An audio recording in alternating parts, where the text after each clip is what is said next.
प्यारे बच्चों, Haryana state board of technical education ने अपनी एग्ज़ाम की डेट शीट सभी को भेज दी थी और सभी को पता चल चुकी हुई किस दिन किसका क्या एग्ज़ाम है।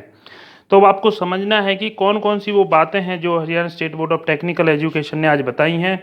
और दूसरा वो अभी जो बात चल रही थी कि आपको 5 वार्निंग देगा, तो आप सबको ये चीज़ पता होनी चाहिए किन बातों पे Haryana state board of technical education जो है वो आपको मॉनिटर कर रहा है और उन पे आपको वार्निंग इशू करेगा और 5 वार्निंग के बाद वो आपका एग्ज़ाम को ऑटोमेटिक सबमिट कर देगा।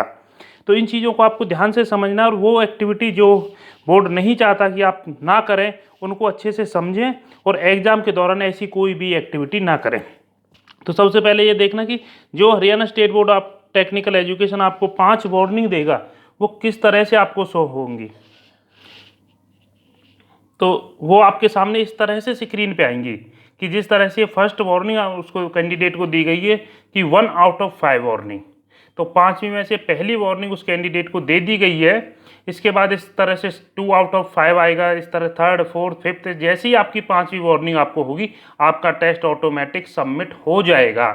तो किसी की भी बच्चे की स्क्रीन पर ये 5 नहीं एक्टिविटी होनी चाहिए, ऐसी 5 एक्टिविटी दर्ज नहीं होनी चाहिए जो आपको वार्निंग देती हों, क्योंकि जैसे ही आपकी 5वीं एक्टिविटी इस तरह की आएगी आपका एग्ज़ाम ऑटोमेटिक सबमिट हो जाएगा। चाहे आपने क्वेश्चन किया हो या ना किया हो, इस चीज़ से कोई फ़र्क नहीं पड़ता।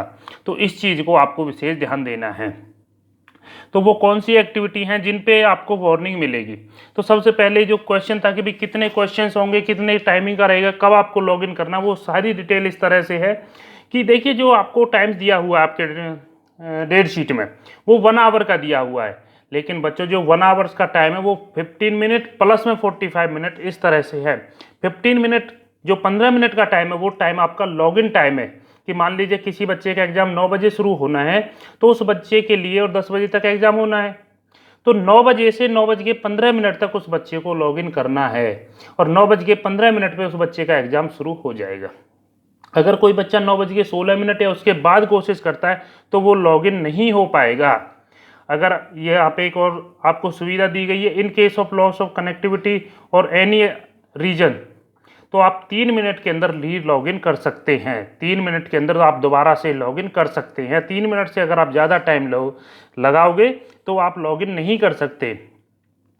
दूसरा है जो आपको सब्जेक्ट कोड है 120222 एंड 120226, इस क्वेश्चंस के लिए आपके 25 क्वेश्चंस होंगे जिनके लिए आपको 23 मिनट का टाइम मिलेगा।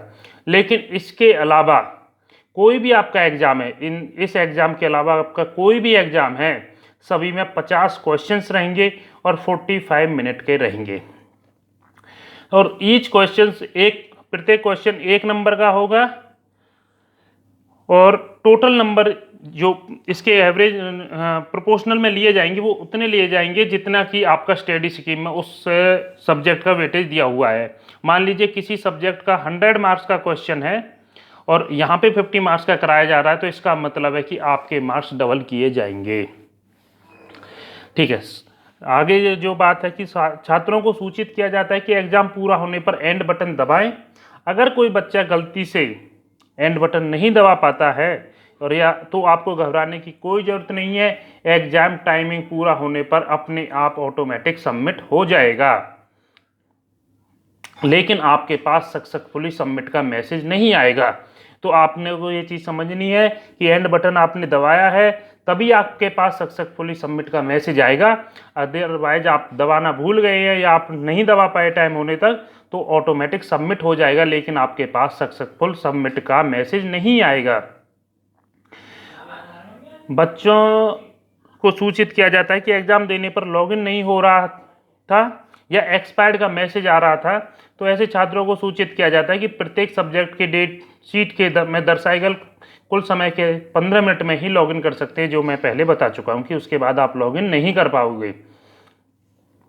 एक बड़ी प्रॉब्लम आ रही थी कि कुछ बच्चों को माइक्रोफोन या आपका कैमरा ओपन नहीं हो रहा था, तो ऐसे बच्चों को दिशा निर्देश दिए जाते हैं कि वो किसी दूसरे डिवाइस से लॉगिन करने की कोशिश करें, लैपटॉप या दूसरे फ़ोन से उस चीज़ पे लॉगिन करने की कोशिश करें। एक और बात है कि यह ज़रूरी नहीं है कि जिस मोबाइल से आपने रजिस्ट्रेशन किया है, जिस नंबर से आपने रजिस्ट्रेशन किया हो उसी मोबाइल से एग्ज़ाम दें। आप किसी दूसरे एग्ज़ाम से का भी इस्तेमाल या मोबाइल नंबर का इस्तेमाल भी एग्ज़ाम के लिए कर सकते हैं।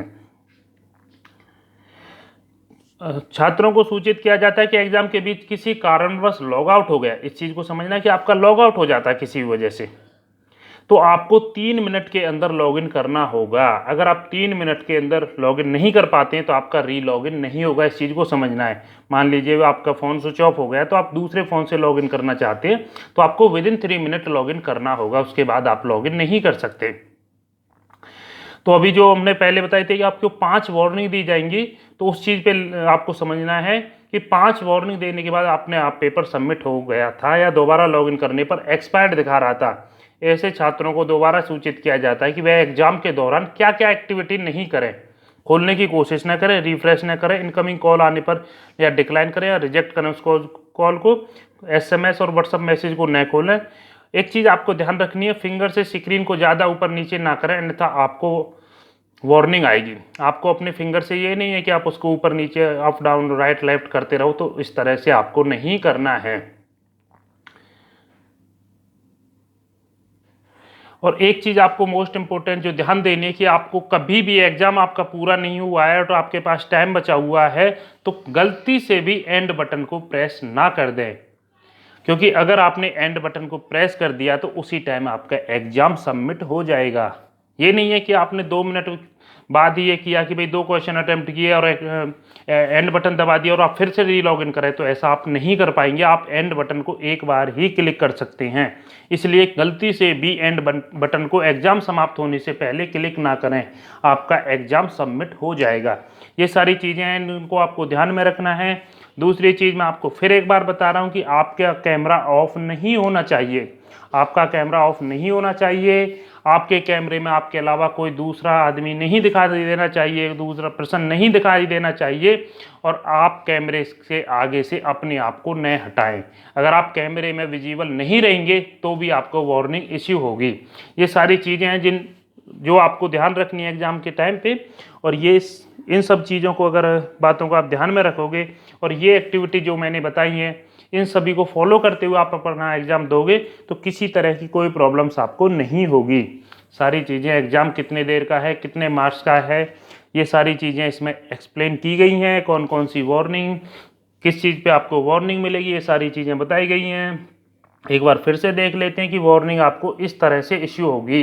ये फर्स्ट वार्निंग है, ये फर्स्ट वार्निंग है। इसके बाद सेकंड, थर्ड, फोर्थ, और जैसे ही आपको 5th वार्निंग इश्यू होगी उसके बाद आपका एग्ज़ाम सबमिट हो जाएगा। तो आपको कोशिश करनी है कि किसी भी कैंडिडेट को 5 वार्निंग इशू ना हो। अपने एग्ज़ाम की अच्छे से तैयारी करिए, अच्छे से एग्ज़ाम दीजिए। Best of luck.